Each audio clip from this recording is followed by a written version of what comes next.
तपाईहरू सम्पूर्णलाई मेरो युट्युब च्यानलमा स्वागत छ।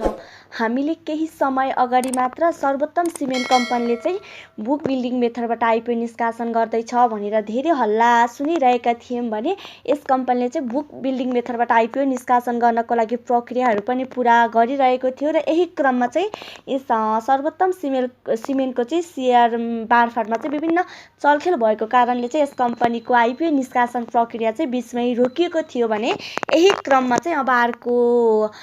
एउटा कम्पनीले चाहिँ फेरि बुक बिल्डिङ मेथडबाट आइपिओ निष्कासन गर्न लागेको छ र जुन कम्पनी चाहिँ अहिले आइपिओ निष्कासन गर्नको लागि 7 को पाइपलाइनमा रहेको छ भने म आज यस भिडियो मार्फत चाहिँ यस कम्पनीले बुक बिल्डिङ मेथडबाट आइपिओ कहिले निष्कासन गर्दैछ, साथै कति रकम बराबरको आइपिओ निष्कासन गर्दैछ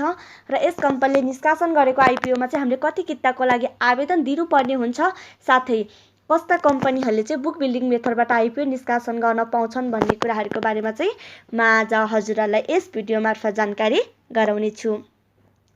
अहिले नेपालमा पहिलो पटक चाहिँ बुक बिल्डिङ मेथडबाट आइपिओ निष्कासन गर्न लागेको कम्पनी भनेको चाहिँ डिस मिडिया नेटवर्क रहेको छ, जुन कम्पनी चाहिँ अहिले बुक बिल्डिङ मेथडबाट आइपिओ निष्कासन गर्नको लागि भनेर 7 को पाइपलाइनमा रहेको छ। र यस सर्वोत्तम सिमेन्टको कुरा गर्ने हो भने चाहिँ यस कम्पनीले 2077 साल असार 30 गते चाहिँ नर्मल मेथडबाट आइपिओ निष्कासन गर्नको लागि चाहिँ नेपाल धितोपत्र बोर्डमा आवेदन बुझाएको थियो। आजभन्दा 1 वर्ष अगाडि चाहिँ यस कम्पनीले चाहिँ नर्मल मेथडबाट आइपिओ निष्कासन गर्नको लागि भनेर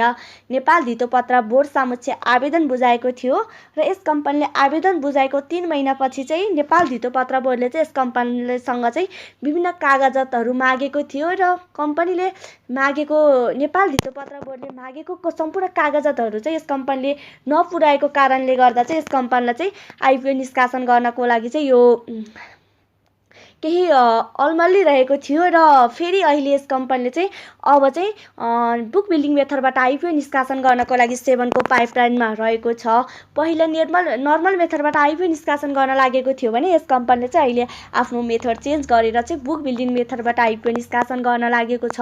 र फेरि अब यस कम्पनीले किन अहिले बुक बिल्डिङ मेथडबाट आइपिओ निष्कासन गर्दैछ र अब यस्तो कम्पनी अब पहिला आइपिओ निष्कासन गर्न लागेको कम्पनीले अहिले बुक बिल्डिङ मेथडबाट आइपिओ निष्कासन गर्दा त हामी जस्तो लगानीकर्ताहरूलाई त घाटा हुन्छ भन्ने पनि धेरै लगानीकर्ताको चासो हुन सक्छ भने जुनसुकै कम्पनीहरूले पनि बुक बिल्डिङ मेथडबाट आइपिओ निष्कासन गर्न पाउँदैनन्। नेपाल धितोपत्र बोर्डले चाहिँ कुनै पनि कम्पनीहरूलाई चाहिँ बुक बिल्डिङ मेथडबाट आइपिओ निष्कासन गर्नको लागि चाहिँ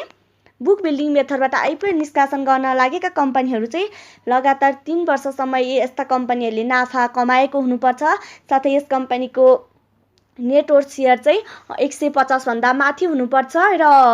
यस कम्पनीले चाहिँ आइपिओ निष्कासन गर्ने क्रममा चाहिँ पाएको रेटिङ चाहिँ औसत भन्दा पनि माथिको रेटिङ पाएका कम्पनीहरूले मात्र बुक बिल्डिङ मेथडबाट आइपिओ निष्कासन गर्न पाउँछन्। त्यही भएर जुनसुकै कम्पनीहरूले पनि बुक बिल्डिङ मेथडबाट चाहिँ आइपिओ निष्कासन गर्न पाउँदैनन्। नेपाल धितोपत्र बोर्डले चाहिँ यस कम्पनीको फन्डामेन्टल सेक्टर, यस कम्पनीको लगातार 3 वर्षको नाफाहरू र अन्य कुराहरूलाई एनालाइसिस गरेर मात्र कम्पनीहरूलाई चाहिँ बुक बिल्डिङ मेथडबाट चाहिँ आइपिओ निष्कासन गर्न दिने गरेका छन् र यही क्रममा चाहिँ यस डिस मिडिया नेटवर्कले चाहिँ कुल 23,85,929 किता चाहिँ बुक बिल्डिङ मेथडबाट सेयर निष्कासन गर्न लागेको छ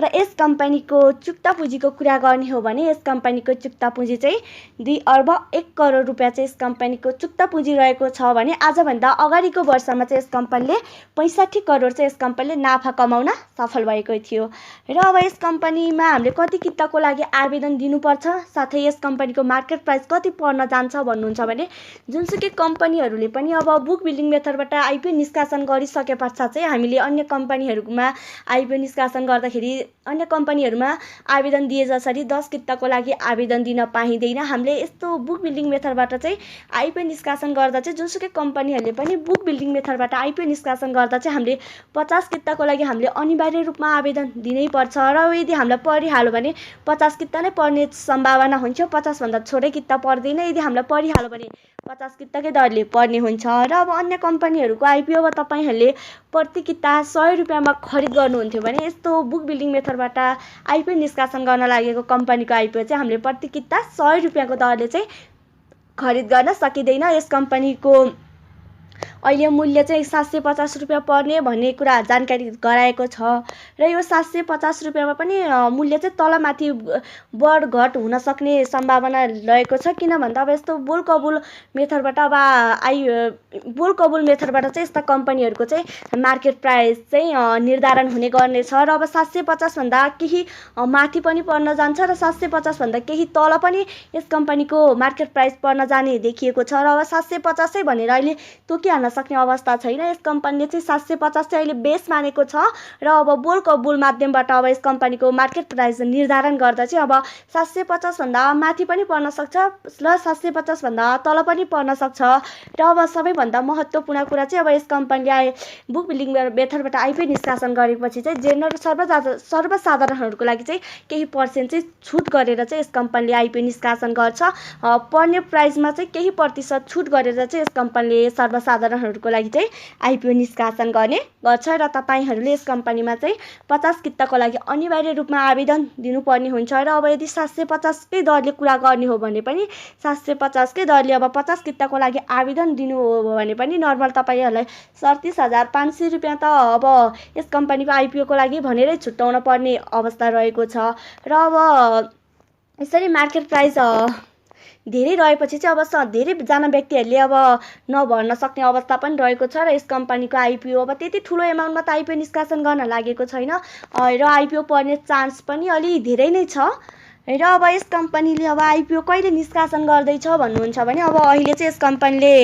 आइपिओ निष्कासन गर्नको लागि नेपाल धितोपत्र बोर्डको 7को पाइपलाइनमा रहेको छ र अब नेपाल धितोपत्र बोर्ड 7ले चाहिँ अब माग गरे अनुसार सम्पूर्ण कागजातहरू सम्पूर्ण प्रक्रियाहरू भनेकै समयमा चाहिँ यस कम्पनीले पुरा गर्न सक्यो भने चाहिँ यस कम्पनीले अब नेपाल धितोपत्र बोर्डले छिट्टै नै आइपिओ निष्कासन गर्नको लागि स्वीकृति दिनेछ र नेपाल धितोपत्र बोर्डले स्वीकृति दिए लगतै चाहिँ यस कम्पनीले हामी जस्तो सर्वसाधारण को लागि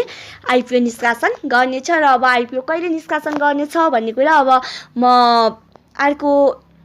जानकारी आउने बित्तिकै म हजुरहरूमा जानकारी गराउने छु। तपाईहरूलाई यो भिडियो कस्तो लाग्यो शेयर सम्बन्धी अन्य यस्तै भिडियोहरू हेर्नको लागि यो युट्युब च्यानल सब्स्क्राइब गर्नुहोला। साथै मैले हालेको अन्य भिडियोहरू छिटो र सजिलै थाहा पाउनको लागि साइडमा रहेको बेल आइकन पनि क्लिक गर्नुहोला। Thank you.